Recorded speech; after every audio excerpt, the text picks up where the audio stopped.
Ellos derrotaron al imperio inca, masacraron a los conquistadores españoles durante 300 años. Obligaron a España, el imperio más poderoso del mundo, a firmar un tratado que reconocía su independencia, y probablemente nunca hayas oído hablar de ellos. Mientras aztecas e incas caían en cuestión de años, mientras civilizaciones enteras eran borradas del mapa, un pueblo sin ciudades de oro, sin ejércitos organizados, sin tecnología avanzada, logró algo que parecía imposible. Mantuvo su libertad frente a todos los imperios que intentaron someterlos. No por una década, no por una generación, sino por siglos. Esta es la historia de los mapuche, el pueblo que la historia intentó olvidar porque su existencia desafía todo lo que nos enseñaron sobre conquista y poder. En las tierras del extremo sur de América, donde las montañas se alzan como guardianes ancestrales y los bosques esconden secretos que ningún imperio logró descifrar, nació un pueblo que jamás conocería cadenas. Antes de que cualquier imperio osara tocar sus valles, antes de que cualquier bandera ondeara sobre sus montañas, los mapuche ya habitaban la Araucanía como señores absolutos de su destino. No construyeron pirámides ni templos dorados, no alzaron murallas que rozaran el cielo, pero forjaron algo más poderoso y duradero que cualquier piedra labrada por mano humana. Forjaron la libertad en sus propios espíritus. La tierra para ellos no era propiedad, no era territorio por conquistar o repartir entre nobles y reyes. La tierra era madre, era sangre, era el propio aliento de la vida que corría por sus venas. Cada árbol conocía sus nombres, cada río guardaba las historias de sus antepasados, cada montaña era testigo silenciosa de un pacto sagrado entre el hombre y la naturaleza. Cuando el sol nacía sobre los valles de la Araucanía, iluminaba a un pueblo que comprendía una verdad fundamental que los imperios jamás entenderían. La tierra no pertenece al hombre, el hombre pertenece a la tierra. Esa filosofía no era solo poesía susurrada alrededor de fogatas, era el cimiento sobre el cual edificaron una sociedad que resistiría siglos de tormentas. Los mapuche eran guerreros por necesidad y labradores por amor. Sus manos, que empuñaban lanzas al amanecer, sembraban semillas al atardecer. Cazaban en los bosques densos con la paciencia de quien respeta a cada criatura. Pescaban en los ríos cristalinos con la gratitud de quien sabe que cada pez es un regalo de los dioses. Sus aldeas no eran fortalezas, sino comunidades vivas, donde cada persona tenía voz, donde las decisiones importantes se tomaban en consejo, donde los ancianos eran escuchados con reverencia y los jóvenes eran preparados no solo para la guerra, sino para la vida. El sonido de los tambores resonaba por las montañas como el mismo corazón de la tierra latiendo, y los cantos ancestrales llevaban historias de héroes, de batallas, de amores y pérdidas, de una identidad que se renovaba en cada generación sin perderse jamás. Las mujeres mapuche eran guardianas del conocimiento sagrado, tejedoras de relatos que convertían lana en símbolos vivos de su cultura, curanderas que conocían cada planta, cada raíz, cada hoja capaz de salvar una vida o aliviar un sufrimiento. Los hombres eran guerreros, sí, pero también eran padres, hermanos, hijos que reían alrededor del fuego y lloraban cuando la muerte se llevaba a uno de los suyos. No eran salvajes, como los llamarían después los conquistadores. Eran simplemente libres de una manera que los imperios jamás lograrían comprender. Cuando las estrellas aparecían en el cielo nocturno de la Araucanía, los mapuche miraban hacia arriba y veían no solo puntos de luz, sino antepasados que los observaban, espíritus que los guiaban, promesas de que mientras hubiera un corazón latiendo en esas tierras, la libertad jamás moriría. No sabían que en tierras lejanas, imperios se levantaban con ambiciones que pronto llegarían hasta sus fronteras. No sabían que ejércitos marchaban en su dirección, que reyes planeaban su subyugación, que sacerdotes ya soñaban con convertir sus almas. Pero si lo hubieran sabido, habrían hecho lo mismo que siempre hicieron: preparar sus lanzas, fortalecer sus espíritus y jurar sobre la tierra sagrada que ningún imperio, por más grande que fuera, doblaría sus rodillas. Porque ellos eran mapuche, el pueblo de la tierra, y su libertad no era negociable. Cuando el gran imperio inca expandió sus fronteras como una ola imparable, conquistando pueblos y naciones desde el norte hasta el sur de los Andes, sus ejércitos marcharon con la confianza de quienes jamás conocieron derrota. Bajo el mando del emperador, miles de guerreros entrenados avanzaron por las montañas con sus armaduras de bronce, sus armas pulidas y sus tácticas que habían sometido a decenas de pueblos. Llegaron al límite de la Araucanía esperando otra conquista fácil, otro pueblo que se inclinaría ante la grandeza del Imperio del Sol. Pero al cruzar las aguas del río Maule, hallaron algo que sus estrategias imperiales no habían previsto. Hallaron a los mapuche. Los guerreros de la Araucanía no vinieron como ejércitos organizados en filas perfectas, no marcharon al son de tambores militares coordinados, no usaron armaduras brillantes que reflejaran la luz solar. Surgieron de los bosques como sombras mortales, atacaron por los flancos como depredadores pacientes, utilizaron el terreno que conocían desde la infancia como su arma más grande. Cada árbol era una emboscada, cada valle era una trampa, cada río era una barrera natural que se volvía aliada de los defensores. Los incas luchaban con disciplina, pero los mapuche combatían con furia ancestral, con la certeza de que defendían no solo territorio, sino su propia esencia. La batalla del río Maule no fue un combate convencional, fue una pesadilla para los invasores. Los guerreros mapuche conocían cada piedra, cada sendero, cada escondite de esas tierras. Cuando los incas avanzaban, eran recibidos por lanzas que volaban desde los árboles. Cuando retrocedían, eran perseguidos por guerreros que emergían de la tierra misma como espíritus vengativos. La táctica de guerrilla que los mapuche emplearon en aquella batalla sería el preludio de todo lo que harían en los siglos siguientes contra invasores aún más poderosos. No tenían la disciplina militar de los incas, pero poseían algo más valioso. Tenían a la tierra de su lado y la libertad como combustible. Días se volvieron semanas, y lo que debía ser una conquista rápida se transformó en una masacre para los invasores. El río Maule, que los incas pensaron cruzar como símbolo de su expansión, se convirtió en la tumba de sus ambiciones en el sur. Miles de guerreros del imperio cayeron bajo las lanzas mapuche, y los sobrevivientes llevaron de regreso al norte relatos de un pueblo imposible de someter. Los generales incas, acostumbrados a victorias aplastantes, se vieron obligados a retroceder por primera vez. El emperador, al recibir las noticias, tuvo que aceptar una verdad amarga. Había un límite para su imperio, y ese límite tenía nombre: Mapuche. La frontera se estableció no por tratados diplomáticos, sino por sangre y acero. El imperio inca, que dominaba desde Ecuador hasta el centro de Chile, se detuvo allí, en las orillas del Maule.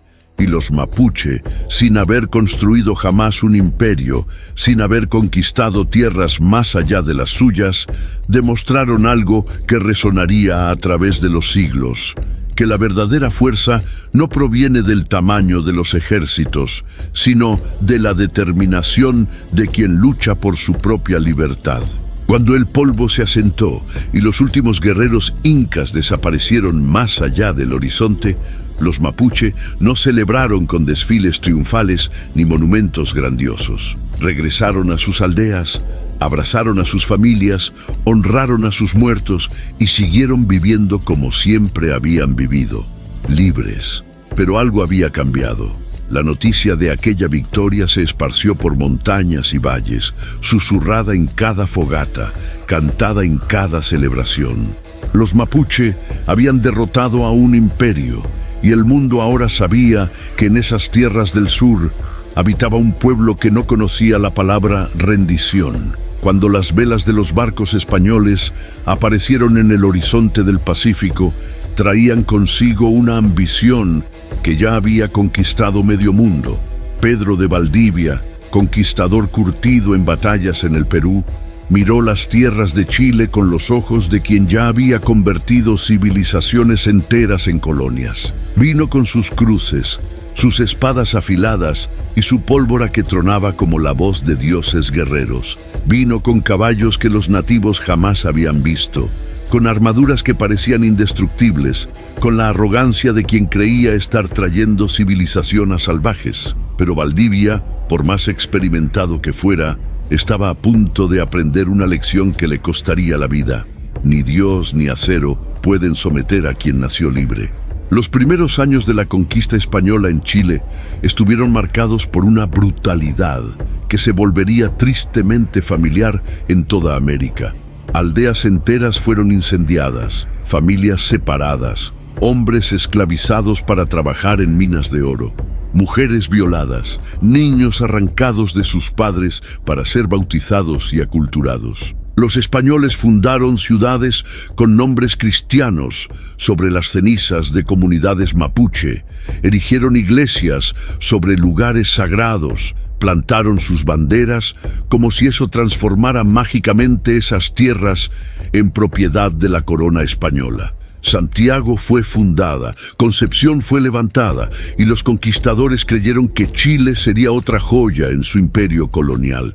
Pero algo ocurría en las sombras de los bosques de la Araucanía, algo que los españoles no lograban comprender del todo. Los mapuche no solo resistían, estaban aprendiendo. Entre los prisioneros capturados por los españoles estaba un joven guerrero llamado Lautaro, que fue forzado a servir como paje de Pedro de Valdivia. Mientras servía a su captor, fingiendo sumisión, Lautaro observaba todo con ojos atentos de halcón. Estudió las tácticas militares españolas, aprendió sus formaciones de batalla, descubrió las debilidades de su caballería, entendió cómo funcionaban sus armas de fuego. Y cuando surgió la oportunidad, escapó de regreso a su pueblo, llevando consigo un conocimiento que cambiaría el rumbo de la guerra. Los mapuche, que luchaban con valor pero con tácticas tradicionales, ahora tenían un estratega que conocía al enemigo desde adentro. Lautaro reunió a los líderes tribales y compartió su saber. Enseñó a sus guerreros a crear trampas específicas contra la caballería. Mostró cómo usar el terreno para anular la ventaja de las armas de fuego.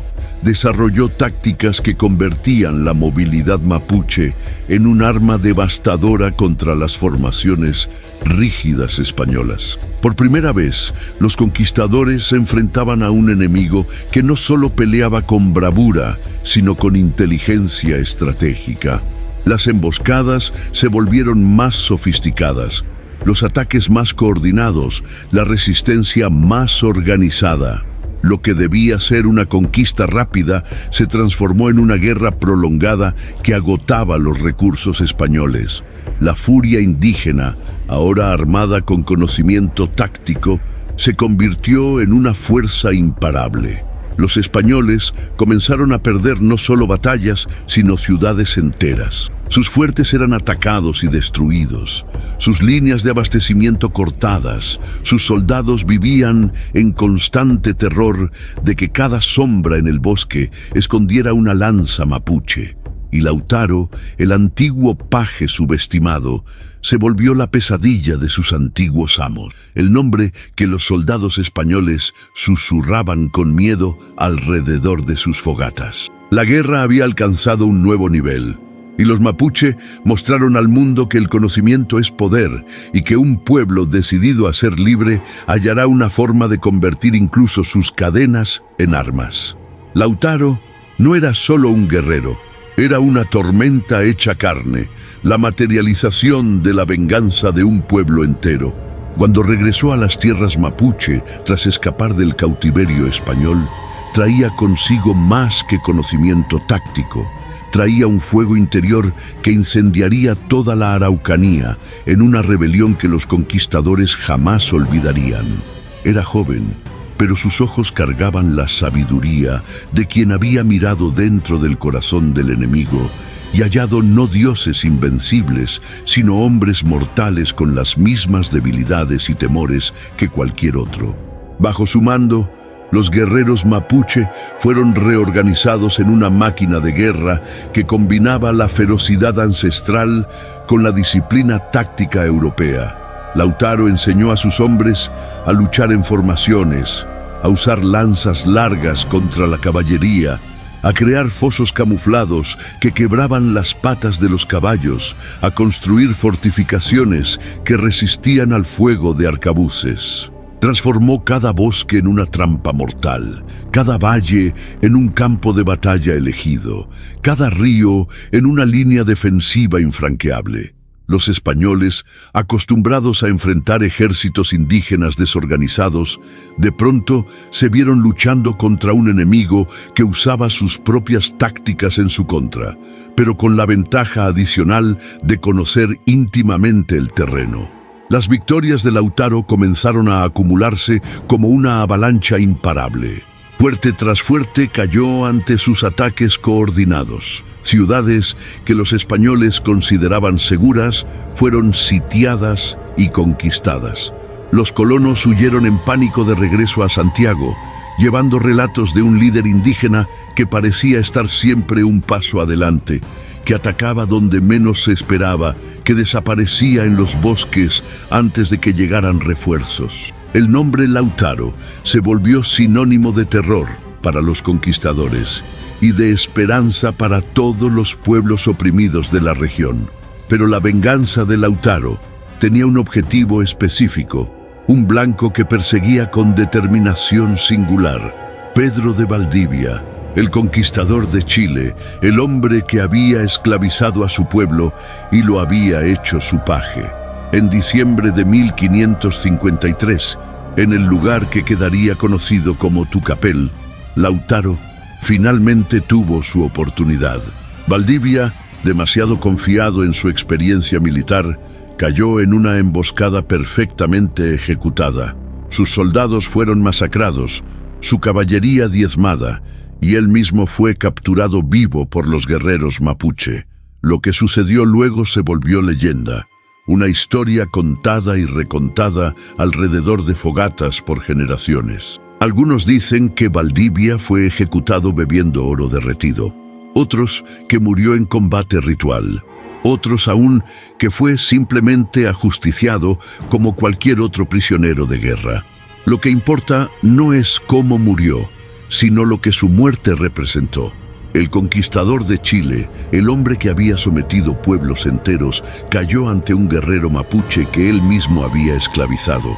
Fue una venganza no solo personal, sino simbólica, un momento en que el oprimido se alzó y derribó al opresor, cuando la arrogancia imperial halló su fin en manos de quienes había subestimado.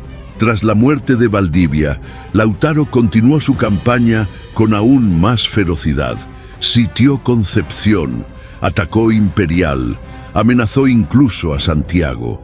Durante 3 años, de 1553 a 1557, fue el terror de los españoles, el general indígena que parecía invencible. Sus tácticas eran estudiadas y temidas, sus victorias cantadas en himnos de guerra, su nombre pronunciado con reverencia por su pueblo y con pavor por sus enemigos. Pero en 1557, durante un ataque sorpresa español, Lautaro cayó en combate. Tenía apenas poco más de 20 años, pero había logrado más en su breve vida que muchos en décadas. Su muerte no significó el fin de la resistencia mapuche. Al contrario, se volvió combustible para la llama que él había encendido. Lautaro murió, pero se hizo inmortal.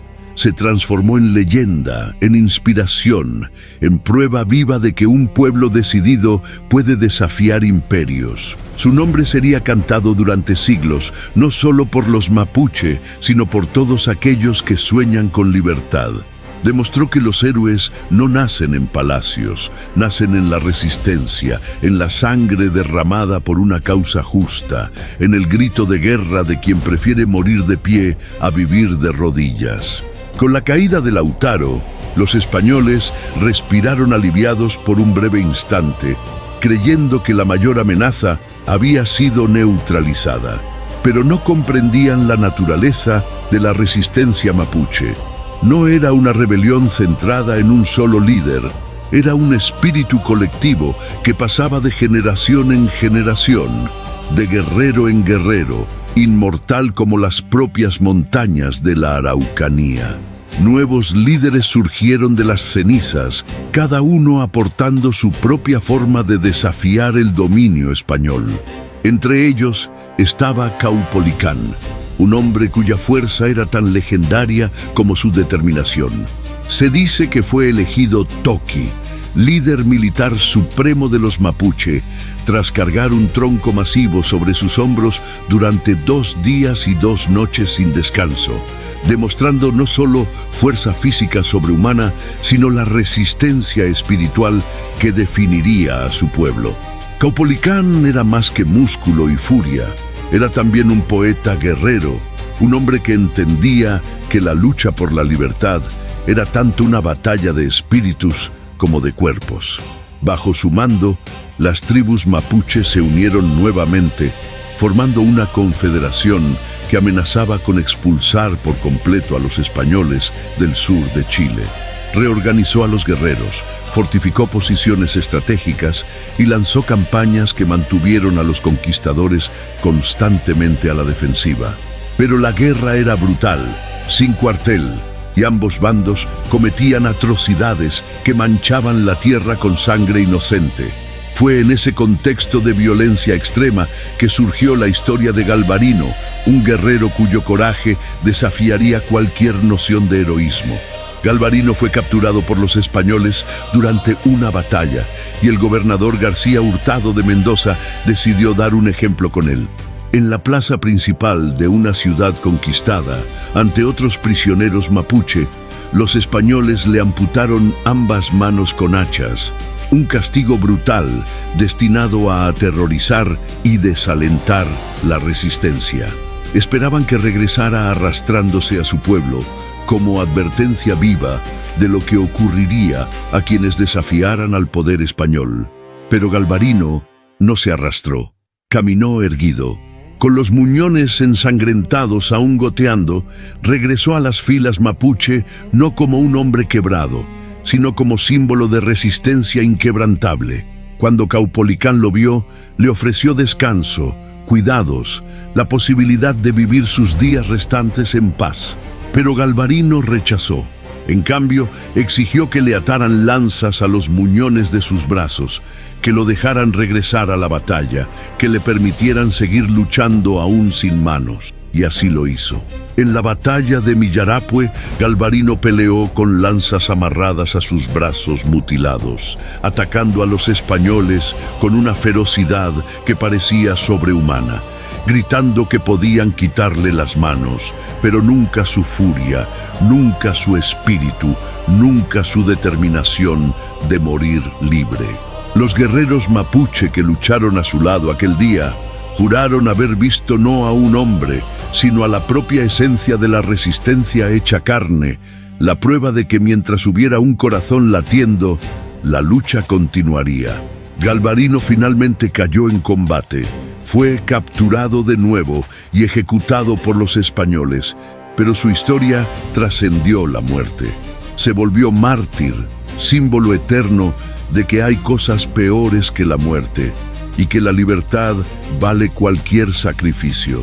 Caupolicán continuó la lucha, pero en 1558, traicionado por uno de sus propios hombres, fue capturado por los españoles. Lo ejecutaron mediante empalamiento, una muerte horrenda, destinada a quebrar el espíritu de su pueblo. Pero no lo quebró. Cada líder mapuche que caía era reemplazado por otro. Cada guerrero que moría inspiraba a 10 más a tomar las armas. Los españoles aprendieron una verdad terrible. Puedes matar a un hombre, puedes matar a 100, puedes matar a 1000, pero no puedes matar una idea, no puedes matar la libertad, no puedes matar un espíritu que se niega a ser sometido. La guerra continuó año tras año, década tras década, convirtiendo el sur de Chile en un cementerio sin fin donde ambos bandos enterraban a sus muertos y juraban venganza. Pero mientras los españoles luchaban por oro y gloria, los mapuche combatían por algo infinitamente más poderoso. Luchaban por su propia existencia, por sus tierras, por su cultura, por todo lo que hacía que la vida mereciera ser vivida. 100 años, un siglo entero de guerra sin fin, de sangre derramada en ambos bandos, de ciudades quemadas y aldeas destruidas, de generaciones enteras que nacieron, crecieron y murieron conociendo solo conflicto. Los españoles habían conquistado al poderoso imperio inca en cuestión de décadas.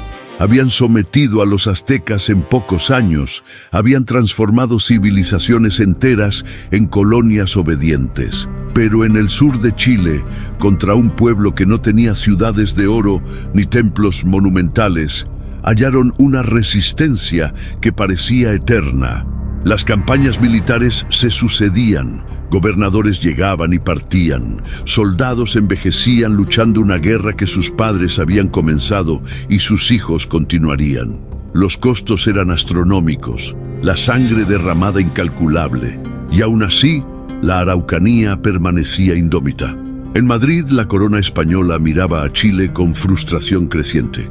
Aquella colonia que debía ser fuente de riqueza, se había convertido en un sumidero de recursos, un conflicto interminable que drenaba hombres, armas y oro sin traer retorno significativo. Los consejeros reales debatían qué hacer con ese pueblo imposible de conquistar, esos guerreros que se negaban a aceptar la derrota incluso cuando todo indicaba que deberían. Y lentamente, a regañadientes, una idea impensable comenzó a tomar forma. ¿Y si fuera imposible derrotar a los mapuche? ¿Y si la única solución fuera reconocer su independencia?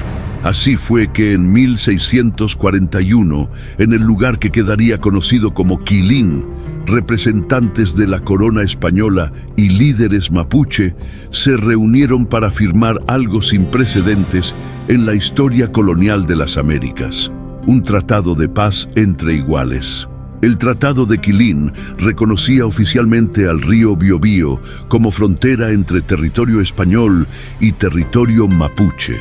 Al sur de esa línea, los mapuche gobernarían sus propias tierras, vivirían según sus propias leyes, mantendrían su cultura sin interferencia española. Era una victoria extraordinaria, un reconocimiento implícito de que ni todo el poder del mayor imperio de la época podía someter a un pueblo verdaderamente decidido a ser libre. Por primera vez en la historia de la conquista europea de las Américas, un imperio colonial firmaba un tratado reconociendo la soberanía de un pueblo indígena. Pero para los mapuche, el tratado no era motivo de celebración ingenua. Conocían muy bien la doblez europea, sabían que los acuerdos escritos en papel podían rasgarse cuando convenía. Por eso, incluso con la paz oficial, mantuvieron sus armas afiladas, sus guerreros entrenados, sus aldeas fortificadas. La libertad que habían conquistado no vino como regalo, vino tras 100 años de sangre y sacrificio, y sabían que debían estar listos para defenderla en cualquier momento.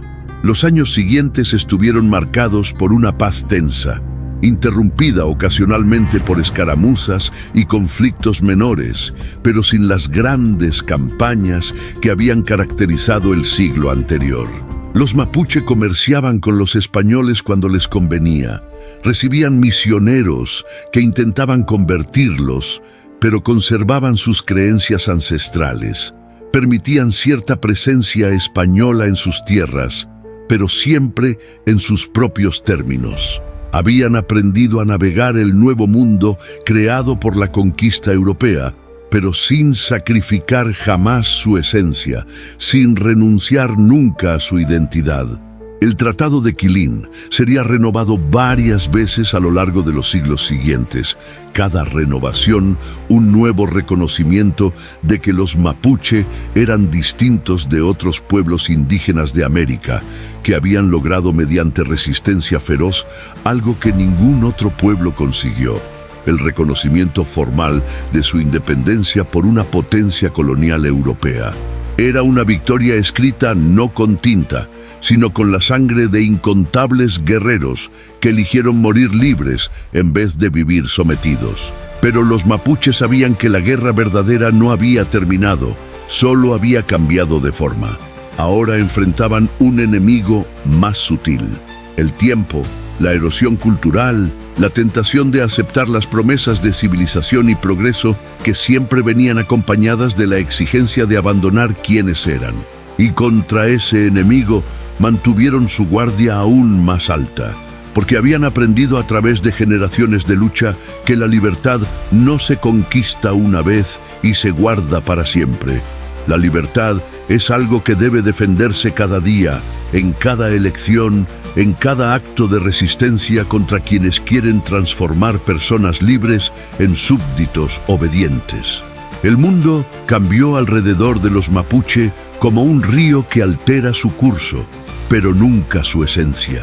El siglo XVIII trajo nuevos vientos, nuevas ideas de libertad e independencia que soplaban por América, inspirando revoluciones y el nacimiento de nuevas naciones. En los salones de Buenos Aires y Santiago, criollos ilustrados hablaban de liberación del yugo español, de crear repúblicas independientes basadas en ideales de libertad, igualdad y fraternidad. Pero cuando esas revoluciones triunfaron a principios del siglo XIX, cuando Chile y Argentina emergieron como naciones independientes, los mapuche descubrieron que los nuevos gobernantes eran, en muchos aspectos, peores que los antiguos colonizadores. Los españoles, al menos, habían terminado por reconocer la imposibilidad de conquistar por completo la Araucanía y firmado tratados respetando cierta autonomía mapuche. Pero los nuevos gobiernos republicanos, hambrientos de tierras para colonizar y recursos para explotar, miraban el territorio mapuche con una codicia disfrazada de progreso y civilización. Hablaban de llevar desarrollo a esas tierras salvajes, de integrar a los pueblos indígenas a la sociedad moderna, de transformar bosques improductivos en granjas rentables.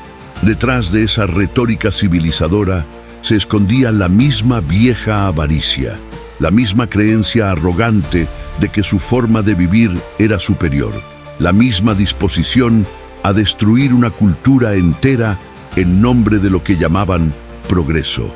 En 1860, el gobierno chileno lanzó oficialmente lo que eufemísticamente llamó pacificación de la Araucanía. Pacificación, palabra bonita para genocidio, término suave para describir una campaña sistemática de exterminio y expulsión. Ejércitos modernos, equipados con rifles de repetición, artillería y telégrafo, avanzaron sobre territorio mapuche con órdenes de conquistar definitivamente esas tierras que habían resistido durante 3 siglos. Lo que siguió fueron décadas de horror. Aldeas fueron cercadas al amanecer e incendiadas hasta las cenizas, familias enteras masacradas mientras dormían, guerreros cazados como animales por los bosques. Las tierras ancestrales fueron confiscadas y entregadas a colonos europeos traídos para poblar la región, principalmente alemanes y suizos que llegaban sin saber que construían sus granjas sobre la sangre derramada de un pueblo que había habitado esas tierras durante milenios. Los mapuche resistieron como siempre lo habían hecho, con cada gota de sangre y cada aliento. Líderes como Quilapán intentaron unir nuevamente a las tribus, organizaron ataques contra los fuertes militares, libraron batallas desesperadas contra fuerzas abrumadoramente superiores en número y armamento. Pero la tecnología había cambiado la naturaleza de la guerra. Las tácticas de guerrilla que funcionaron tan bien contra conquistadores españoles del siglo XVI eran menos eficaces contra ejércitos republicanos del siglo XIX, equipados con armas de fuego modernas y comunicaciones telegráficas. Aún así, lucharon. En Argentina, el proceso fue aún más brutal. Lo que quedó conocido como Conquista del Desierto fue esencialmente una campaña de exterminio contra los pueblos indígenas de las Pampas y la Patagonia, incluyendo a los mapuche que vivían al este de los Andes. El general Julio Argentino Roca lideró expediciones militares que no distinguían entre guerreros y civiles, entre combatientes y niños. El objetivo era limpiar esas tierras de su población indígena para abrir paso a la expansión agrícola y la colonización europea. Miles de mapuche fueron asesinados, otros miles capturados y enviados a trabajos forzados, familias desintegradas y culturas milenarias sistemáticamente destruidas. Las estadísticas son frías y brutales. En pocas décadas, la población mapuche se redujo a una fracción de lo que había sido. Tierras que durante siglos habían sido territorio indígena libre fueron transformadas en propiedades privadas, divididas, cercadas, vendidas. Los sobrevivientes fueron confinados en pequeñas reservas, fragmentos mínimos de territorio donde apenas podían sostener a sus familias, mucho menos mantener sus tradiciones de vida seminómada y profunda conexión con la tierra. Las escuelas estatales se impusieron con el objetivo explícito de erradicar la lengua mapuche, el mapudungún, y reemplazarla por el español. Los niños eran castigados por hablar su idioma nativo, enseñados a avergonzarse de sus raíces, adoctrinados para creer que su cultura era primitiva y que el progreso exigía abandonar todo lo que sus antepasados habían valorado. Era una guerra no solo de cuerpos, sino de espíritus, un intento de borrar de la historia a un pueblo que había desafiado imperios durante siglos. Pero incluso en esa hora más oscura, incluso cuando parecía que el último capítulo de la historia mapuche estaba siendo escrito, la resistencia continuaba, ya no con lanzas y gritos de guerra, sino de formas más sutiles y quizás más poderosas. Ancianos seguían transmitiendo historias a los niños alrededor de fogatas, manteniendo viva la memoria de Lautaro, Caupolicán y Galvarino. Las mujeres seguían tejiendo los símbolos tradicionales en sus prendas, cada patrón una afirmación silenciosa de identidad.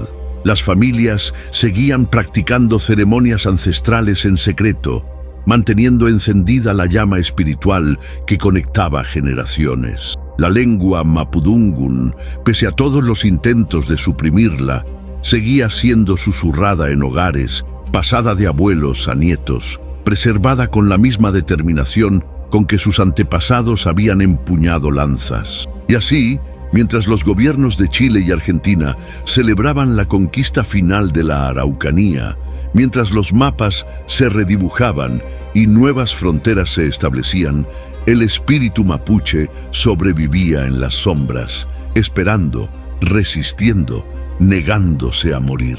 Porque habían aprendido a través de siglos de lucha que hay algo más fuerte que ejércitos, más poderoso que leyes, más duradero que imperios: la voluntad de un pueblo de seguir siendo quien es, sin importar el costo.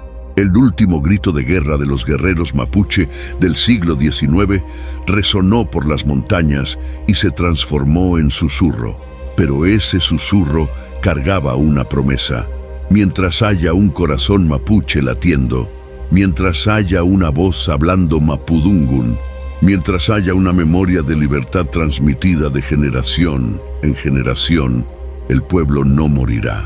Pueden tomar las tierras, pueden quemar las aldeas, pueden intentar borrar la historia, pero ¿cómo se apaga el fuego que nace de la propia tierra? ¿Cómo se silencia el eco que resuena por las montañas? ¿Cómo se mata un espíritu que aprendió a sobrevivir mediante la pura fuerza de voluntad?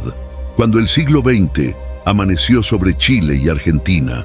Los mapuche habían sido oficialmente derrotados, confinados, casi olvidados por la historia oficial que celebraba el triunfo de la civilización sobre la barbarie. En los libros de texto escolares eran mencionados solo como una nota al pie, un obstáculo superado en el camino del progreso nacional. Las nuevas generaciones de chilenos y argentinos crecían sin saber que bajo sus ciudades, bajo sus granjas, bajo sus carreteras, yacía la sangre de un pueblo que había luchado durante siglos por la libertad. Pero la historia tiene una forma curiosa de resurgir cuando menos se espera, y los fantasmas del pasado tienen la costumbre de reclamar su lugar en el presente. En las pequeñas comunidades mapuche esparcidas por el sur de Chile y Argentina, algo notable estaba ocurriendo. A pesar de todos los intentos de asimilación, pese a décadas de opresión y marginación, la identidad mapuche no solo sobrevivió, sino que comenzó a renacer. Los jóvenes que habían sido enseñados a avergonzarse de sus raíces, empezaron a hacer preguntas, a buscar ancianos, a aprender la lengua que sus abuelos hablaban en secreto. Artistas mapuche comenzaron a crear obras que fusionaban tradición y modernidad. Músicos compusieron canciones en mapudungún. Escritores contaron sus propias historias en vez de dejar que otros las narraran por ellos. En la segunda mitad del siglo XX, conforme movimientos de derechos civiles recorrían el mundo, conforme pueblos colonizados en todos los continentes exigían reconocimiento y justicia, los mapuche también alzaron sus voces. Se formaron organizaciones indígenas, surgieron líderes comunitarios, se presentaron demandas por derechos territoriales y reconocimiento cultural ante los gobiernos. Ya no luchaban con lanzas, sino con abogados. No atacaban fuertes, sino que ocupaban tribunales. No guerreaban en campos de batalla, sino en parlamentos y cortes de justicia. El movimiento mapuche moderno enfrentaba desafíos complejos que sus ancestros guerreros jamás habrían imaginado. ¿Cómo recuperar tierras que habían sido legalmente vendidas y revendidas decenas de veces? ¿Cómo preservar una cultura en un mundo globalizado donde la televisión y luego Internet traían influencias de todos los rincones del planeta? ¿Cómo mantener vivas las tradiciones cuando los jóvenes migraban a ciudades en busca de oportunidades económicas? ¿Cómo ser mapuche en el siglo XXI sin convertir su identidad en una fantasía congelada en el tiempo? Pero hallaron formas. Comunidades comenzaron a establecer escuelas bilingües donde los niños aprendían tanto español como mapudungún. Ceremonias tradicionales que se habían practicado en secreto empezaron a realizarse públicamente, con orgullo. Jóvenes mapuche ingresaron a universidades y regresaron a sus comunidades como profesores, médicos, abogados, trayendo conocimiento del mundo moderno, pero conservando sus raíces ancestrales. La lucha por la recuperación territorial ganó fuerza, con comunidades ocupando tierras que consideraban históricamente suyas, enfrentando ya no conquistadores españoles, sino corporaciones multinacionales y terratenientes modernos. Y conforme avanzaba el siglo XXI, el mundo finalmente comenzó a prestar atención. Se hicieron documentales sobre la historia mapuche.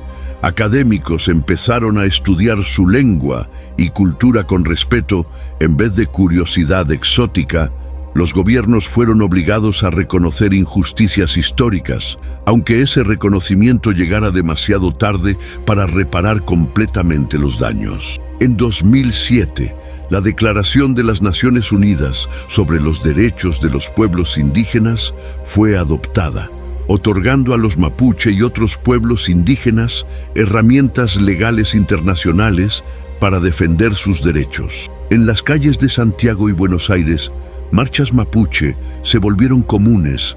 Miles de personas caminando con banderas que exhibían orgullosamente símbolos ancestrales, cantando canciones en mapudungún que resonaban por los cañones de concreto de las ciudades modernas. Jóvenes no indígenas comenzaron a unirse a esas marchas, reconociendo que la lucha mapuche era también una lucha por justicia universal, por derecho a la tierra, por preservación ambiental en un mundo que consumía sus recursos naturales a un ritmo insostenible. Los mapuche, que siempre habían entendido que la tierra no pertenece al hombre, sino que el hombre pertenece a la tierra, de pronto hallaron aliados en movimientos ambientalistas que finalmente empezaban a comprender esa sabiduría antigua. Artistas mapuche obtuvieron reconocimiento internacional, sus obras exhibidas en museos de arte contemporáneo, sus voces amplificadas por plataformas digitales que permitían contar historias sin intermediarios. Raperos mapuche crearon canciones que mezclaban ritmos modernos con instrumentos tradicionales, letras en mapudungun que hablaban tanto de orgullo ancestral como de realidades contemporáneas. Cineastas mapuche hicieron películas que mostraban a sus comunidades no como reliquias del pasado, sino como personas vivas, complejas, enfrentando desafíos reales en un mundo real. La resistencia había evolucionado, pero su esencia permanecía igual. La negativa absoluta a desaparecer, a ser asimilados, a aceptar el papel de víctimas silenciosas de la historia. Y así, en las primeras décadas del siglo XXI, algo extraordinario ocurrió. En escuelas de todo Chile y Argentina, los profesores empezaron a enseñar la historia mapuche no como una nota al pie, sino como parte central de la narrativa nacional. Los niños aprendían sobre Lautaro y Caupolicán no como enemigos derrotados, sino como héroes que lucharon por la libertad. El Tratado de Quilín era estudiado como un ejemplo único de resistencia indígena exitosa. La lengua mapudungun comenzó a ofrecerse como opción en los planes de estudio. Se erigieron monumentos honrando a líderes mapuche que durante mucho tiempo habían sido olvidados o demonizados. Nombres de calles se cambiaron, plazas se renombraron. La memoria histórica se reescribía lentamente para incluir verdades que habían sido suprimidas durante mucho tiempo. Pero quizás el renacimiento más poderoso estaba ocurriendo en los corazones y mentes de la propia juventud mapuche. Una nueva generación crecía sin la vergüenza que se había impuesto a sus abuelos, sin el silencio que se había forzado sobre sus padres. Usaban joyas tradicionales con orgullo, hablaban mapudungun en público sin miedo, practicaban ceremonias ancestrales transmitidas en vivo por internet, demostraban que era posible ser plenamente mapuche y plenamente moderno al mismo tiempo. Entendían algo fundamental, que preservar la cultura no significa congelarla en ámbar como un insecto muerto, sino mantenerla viva, respirando, evolucionando, adaptándose mientras conserva su esencia intacta. Y así, en un día cualquiera de 2025, si caminas por las calles de Temuco, si visitas comunidades rurales en el sur de Chile, si participas en una ceremonia tradicional en Argentina, verás algo extraordinario. Verás al pueblo mapuche no solo sobreviviendo, sino floreciendo. Verás niños riendo mientras juegan, hablando una lengua que debería haber muerto hace un siglo. Verás ancianos enseñando tradiciones que sobrevivieron a siglos de intentos de extinción. Verás artistas creando, activistas luchando, familias viviendo, amando, existiendo con una dignidad que ningún imperio logró destruir. Intentaron borrar a un pueblo.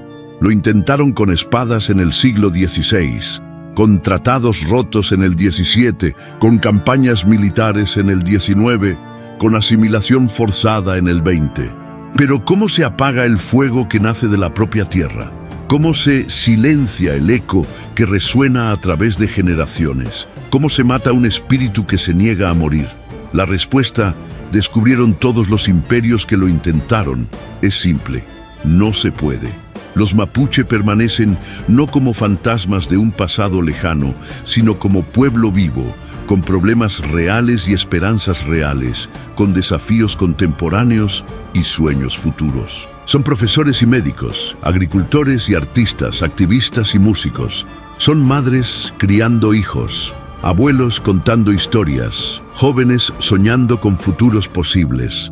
Y en cada uno de ellos late la misma sangre que corría por las venas de Lautaro. La misma determinación que hizo que Galvarino luchara sin manos, la misma negativa a inclinarse que definió a Caupolicán. El eco eterno de la libertad resuena aún hoy en las montañas de la Araucanía, en las calles de las ciudades, en los corazones de todos quienes entienden que hay algo más valioso que el oro, más importante que el progreso, más sagrado que los imperios, la libertad de un pueblo de ser quien es. Los mapuche demostraron a través de 5 siglos de resistencia que ni espadas ni tratados, ni campañas militares, ni asimilación forzada pueden destruir a un pueblo que se niega a desaparecer. Son la prueba viva de que la verdadera victoria no está en nunca caer, sino en levantarse siempre. Son el testimonio de que la historia no la escriben solo los vencedores, sino también quienes resisten. Son la evidencia de que hay pueblos que ni imperios, ni siglos, ni todo el peso de la historia pudieron destruir. Y mientras haya montañas en la Araucanía, mientras haya ríos corriendo hacia el mar, mientras haya tierra bajo el cielo, habrá mapuche caminando sobre ella, libres como soñaron sus ancestros, indómitos como siempre fueron, eternos como la propia libertad por la que lucharon y por la que nunca, jamás dejaron de luchar. Si te gustó esta historia, suscríbete al canal, dale me gusta y deja tu comentario. Este es el canal Imperadores. Hasta la próxima.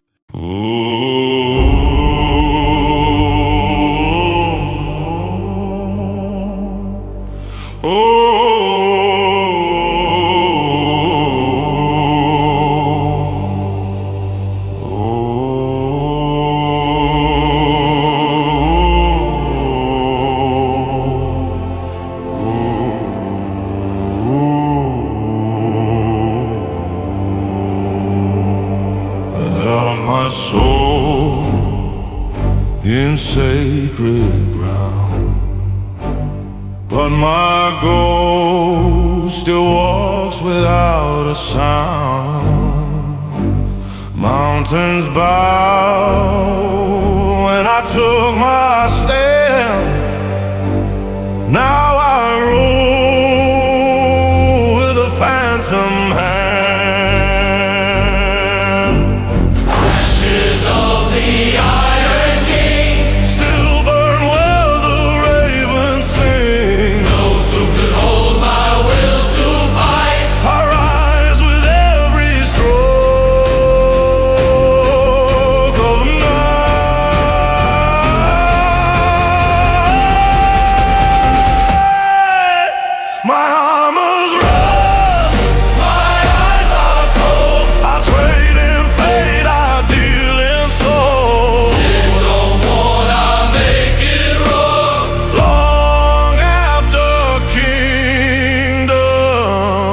I know more.